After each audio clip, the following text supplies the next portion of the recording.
Over the past decade, I've watched American troops operate on the front lines of war in Iraq and Afghanistan, both as a U.S. Marine and later as a journalist. During that time, two things have struck me. First, Americans have developed a low tolerance for seeing their soldiers return home in coffins. And second, soldiers are surrounded by an overwhelming amount of new technology. It's now part of their everyday lives. These two trends are shifting the way the U.S. fights its wars. The Pentagon is currently building an army of what it calls unmanned systems. It's their fastest growing arm of development. And there's a momentum to create machines with more autonomous capabilities, robots which can take certain decisions themselves. But what will this new era of warfare look like? And do the legal and political structures exist to deal with it? These are big meta changes that are happening in war that we've got to wrap our heads around. So I see this as a very major threat to respect for human rights. What is war going to look like when it's robot versus robot? Who wins that war, and how can you even tell?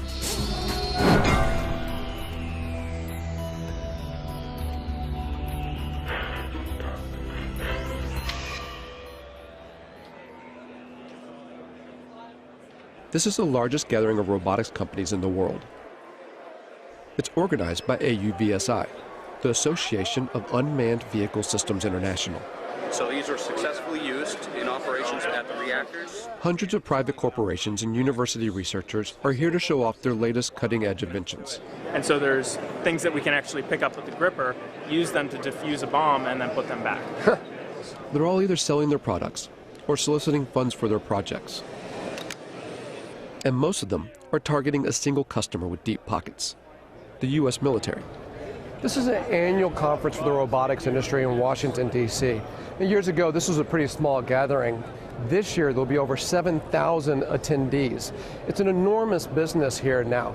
It covers everything. You'd be surprised what you could find. Everything from unmanned boats, ships, submarines, to armed drone helicopters. And just the air portion of the robotics or unmanned industries this year will be worth $7 billion. In 2009, the U.S. Defense Department earmarked $18 billion over 5 years for the development of unmanned systems. This boom in military robotics comes off the back of the so-called global war on terror. The wars in Iraq and Afghanistan, along with lethal action in Pakistan and Libya, have created a political and strategic space for unmanned robotic systems. It's not a situation where you're in these big, formation operations or fights. You're dealing with very explosive, very spontaneous events. So you need something that's watching all the time and something that's very adaptable to be able to move from one location to another very quickly. The U.S. Air Force is presently training more unmanned systems operators than it's training manned fighter plane and manned bomber plane pilots put together.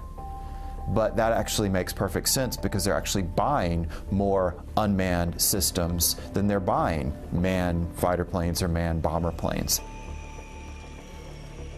The number of drones in use by the U.S. military has surged from a handful in 2001 to over 7,000 today, and the number of ground robots has shot from 0 to 12,000.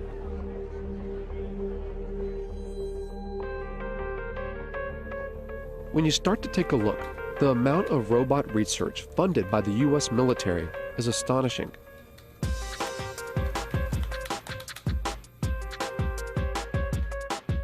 Fault Lines put in more than 100 requests and follow-ups to the Pentagon, military contractors, private robotics companies, and university research labs.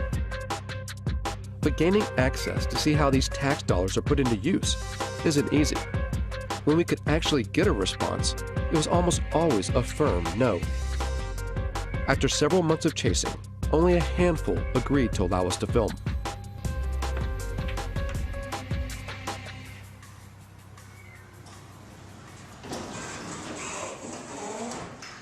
Tardec was one of them. It sits on a base just outside Detroit, Michigan. If you just want to try it out, drive. Seriously? That's it. An Army research facility from World War II. It used to build tanks. Wow, look at that. Now much of their work is dedicated to robotic technology. What we're looking at here at Tardec is unstructured environments. So robots that can move out of the area of very strict programming. So one of the ways of doing that is through teleoperation. So we have, it's not the classic robot, it's somebody actually controlling something. It's not a remote controlled car because it's doing it through a TV set.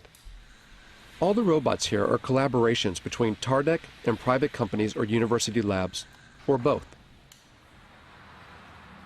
Companies like iRobot in Bedford, Massachusetts. This is the home of the PackBot, one of the first ground-based robots the U.S. military adopted after 9/11.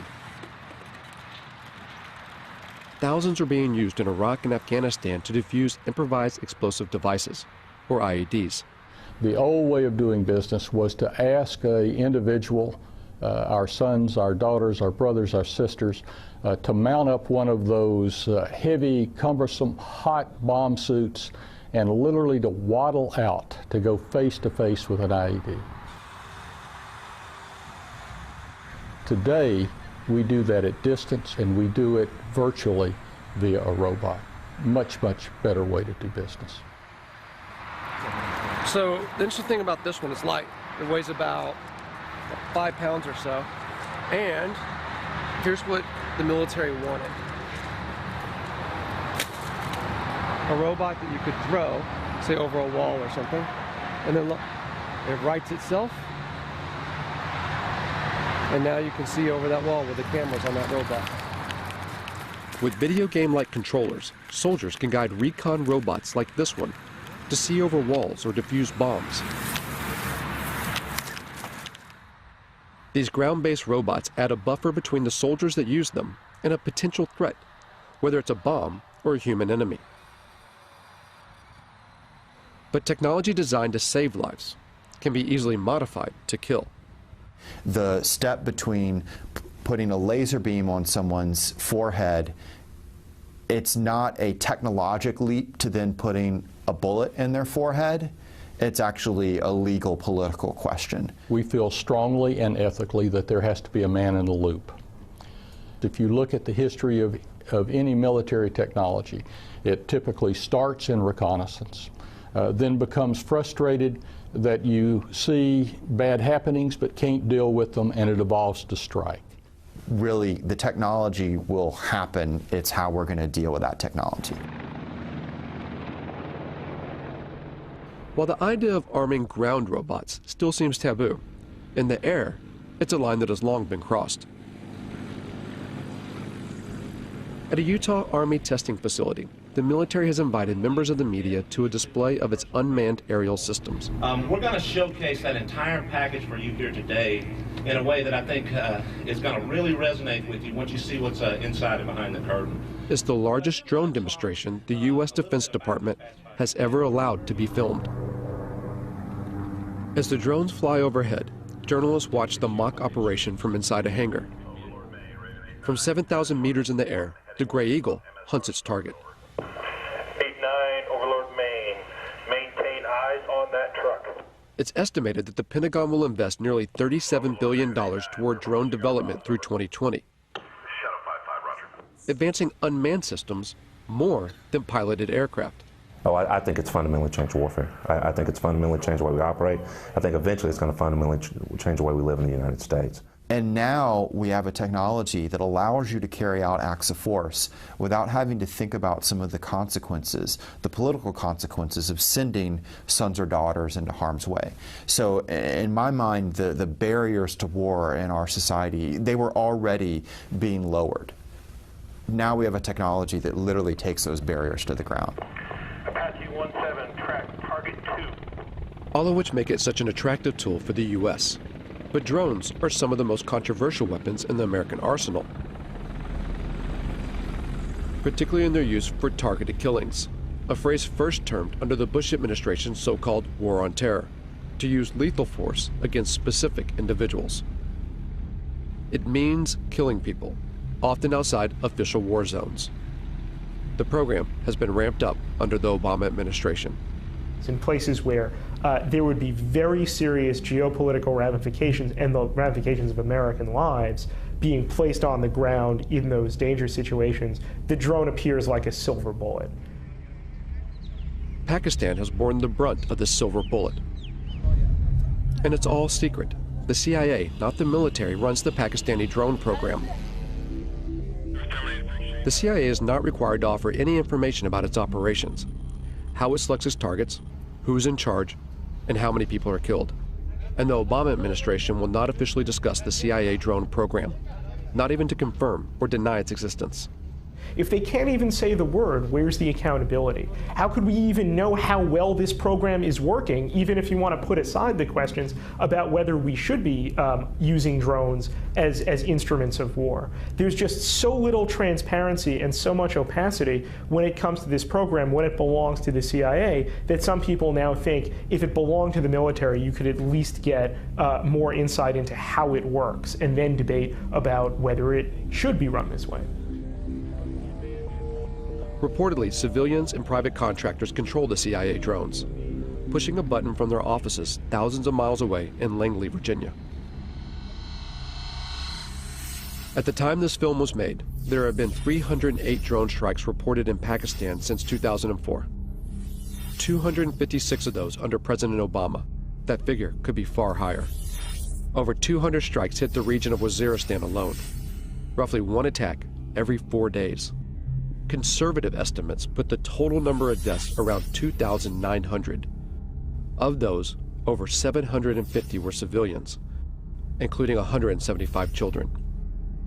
And at least 1,100 people have been injured. The CIA and the Obama administration have extended these strikes to Yemen and Somalia, and according to recent U.S. diplomatic cables released by WikiLeaks, the United States is building secret drone bases in places like Ethiopia and the Seychelles, an indication that Washington wants to increase surveillance and strikes in the region. At least a dozen strikes have been carried out in Yemen, one of which in late September killed Anwar al-Awlaki, an American-born imam with alleged ties to al-Qaeda. The willingness to target and kill a U.S. citizen provides just one example of how this secret war often operates beyond recognized legal boundaries. If a intelligence operation carries out an airstrike that goes awry, that accidentally kills civilians, that violates the rules of engagement, there's not a court-martial process set up for that. There is, in my view, at the end of the day, no accountability for what is going on now.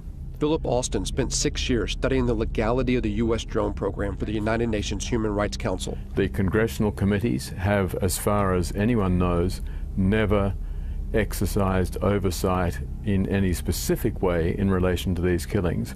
He says that the American government's justification for the strikes, self-defense in response to 9/11, even now, 10 years later, is a manipulation of the international laws governing conflict.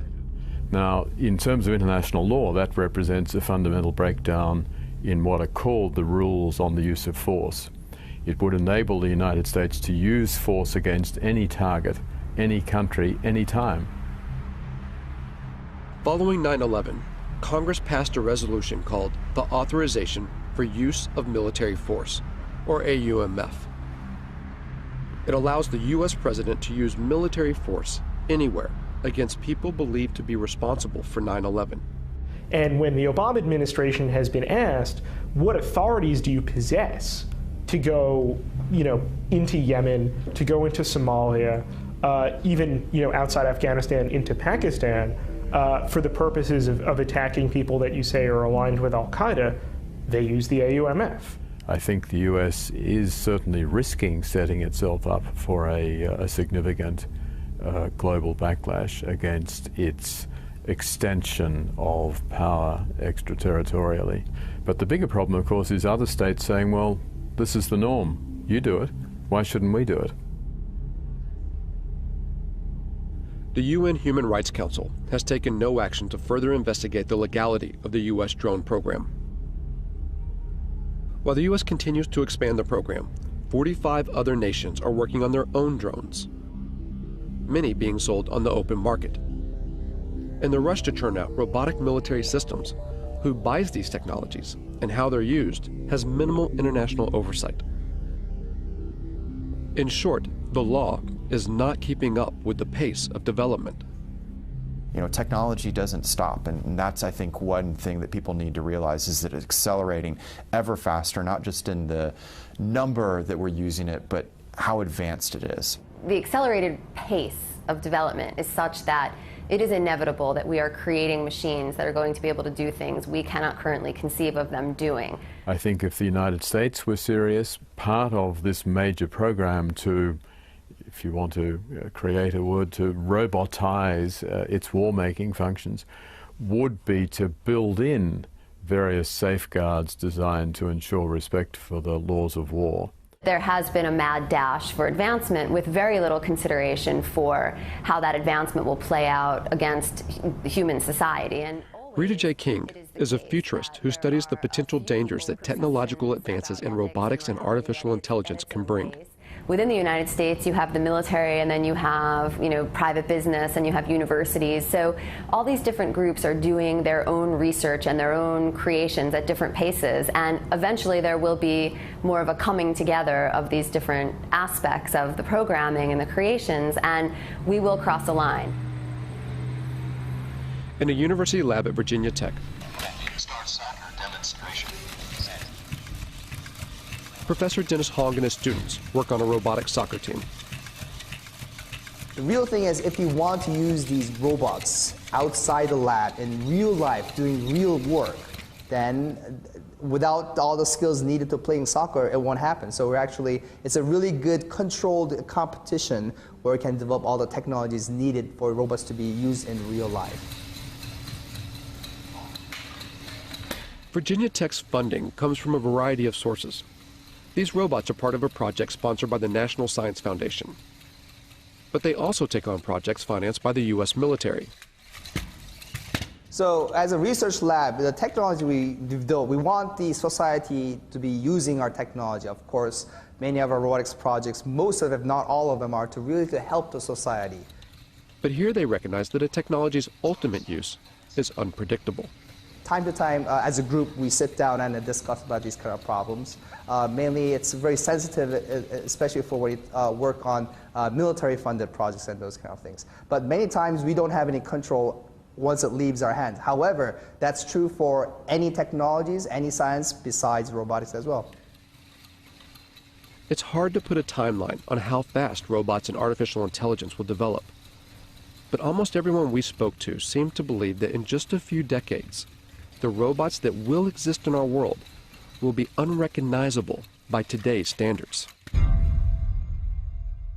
I think the probability is virtually one, a certainty, that machines will be as intelligent as people, that we will have intelligent robots, that robots will be ubiquitous. So then the consensus of people in the industry is somewhere around 2025, 2030, and even if you were to say, oh, that's optimistic, so maybe it's 2050.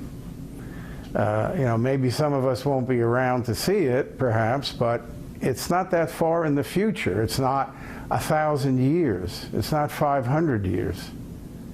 It's certainly not never. When people say machines will never be as smart as people, never is a very long time. The robots that we create could, of course, eventually will become much smarter than we are. And because they're smarter than us, we won't be able to conceive of how smart they are. And we'll have no control over that. And I don't think our brains are really equipped to accept the enormity of what that means, because we do find ourselves intelligent now. Science fiction stories have always made predictions about conflict between machines and people. The way to avoid that is for humans to always be at least as intelligent as their machines. While we may not know exactly if or when robots will become as intelligent as humans, at AUVSI, the talk of autonomy, of military robots taking more decisions by themselves, is growing. Work on the next generation of autonomy, maybe before it's really needed, to show where it can go.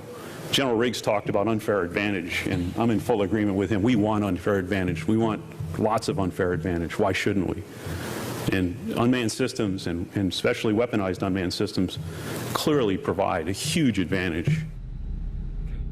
So how far will robot autonomy go? And will a robot ever be allowed to make the ultimate decision? to take a human life. Officially, the U.S. military claims there will always be a man in the loop, that a human will always make the decision to kill. But there are signs that this may not always be the case. In 2006, the Army funded a major study to find out if lethal autonomous robots could be programmed to act ethically on the battlefield. There's a long and rich history of war crimes in every war. We try and train our soldiers, and soldiers are instructed in this, but we are human beings. And there is emotions, there's anger, fear, frustration. We don't have to put those in autonomous systems. We can engineer out the emotions that get in the way. Ron Arkin, a professor at Georgia Tech, worked on this study and argues that robots can be more ethical than human soldiers, even in decisions to kill, by programming in what he calls bounded morality. You establish a venue, a region, or a task environment, or a mission under which the system is operating, and you engineer that system to make sure that it acts appropriately under those particular circumstances. Whether it makes that decision what to fire at, when to fire, and who to fire at, that I think is a critical decision that we already sort of ritualize within the military decision process, and we shouldn't relinquish that. There's reasons to deny people their right to life, self-defense, intervening on behalf of another to defend their life. But those are decisions that human agents and moral agents should be making, and not automatic processes. I will never, ever make the claim that these systems will be perfect. But I do make the claim that, I have the belief that these systems can outperform human beings in the battlefield, ultimately from an ethical perspective. We do have a moral responsibility to try to prevent this, and to not invest our time and energy and resources as scientists, as a society, into building a technology that has that kind of capacity to kill people on its own. But for now, there are no signs that research like this will stop. Because there's an assumption that underlies not only Arkin's work, but also the billions spent on defense. The assumption that war will always continue. War is a very cultural thing. It's a kind of a social deliberation instead of a moral deliberation, or a cultural deliberation, if you will. Like, how do we want to fight wars? What is it to be a warrior in this society? And what does this society decide that war is about and is good for? In the past, battles had formal boundaries and ends, where each side had to bury their own.